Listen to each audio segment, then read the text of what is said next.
har bitta avariyani o'zini bartaraf etish muddati bor. Ya'ni 8 soatdan 72 soatgacha bo'lgan muddatda bartaraf etiladi. Nima uchun? Hozir qarang, shuncha soat ichida bartaraf etish kerak deb agar muddatga e'tibor beradigan bo'lsak, bu yerda qancha toza suv oqib ketadi-ku. To'g'ri, gapingiz to'g'ri. Ayrim avariyalar bor, nosozliklar bor, 1 soatda yoki 2 soatda bartaraf etiladi. Lekin shunaqa hududlar borki, katta yo'ldan o'tgan yoki trassalardan o'tgan hududlarni suvchi borib o'zidan o'zi ocha olmaydi.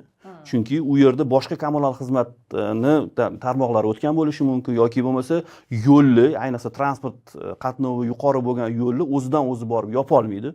Uning uchun albatta maxsus idoralardan yoki bo'lmasa boshqa kommunal xizmatlar bilan hamkorlikda akt qilib turib, undan keyin ta'mirlashga kirishiladi. Shuning uchun bu ta'mirlashga mana shunaqa vaqt belgilangan. Endi to'g'ri, ba'zan bo'ladi. Masalan, avariyalar ko'payib ketgan vaqtda bizning guruhlarimiz yetib bora olmay qoladi. Mana shunaqa holatlar ham bo'ladi. Bu yerda chunki vaziyat har xil bo'ladi. Buni o'sha huquqiy tarafi ham bor yoki bo'lmasa o'sha ba'zan o'sha mas'uliyatsizlik, buni ham aytishimiz mumkin. Ba'zan mas'uliyatsizligi natijasida ham qolib ketadi bu narsalar.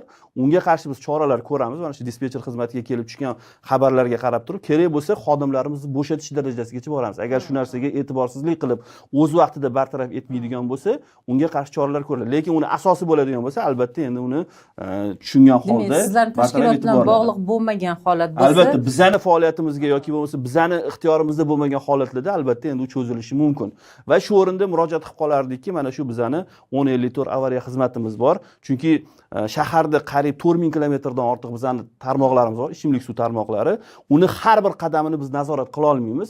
Albatta bu yerda jamoatchilik nazorati juda ham katta rol o'ynaydi. Mana shu avariyalarga duch kelsa yoki bo'lmasa mana shunaqa nosozliklarga duch kelsa 1255 yoki bo'lmasa 1054 avariya xizmatiga xabar berilsa, biz uni iloji boricha o'z vaqtida va tezkor bartaraf etishga harakat qilamiz.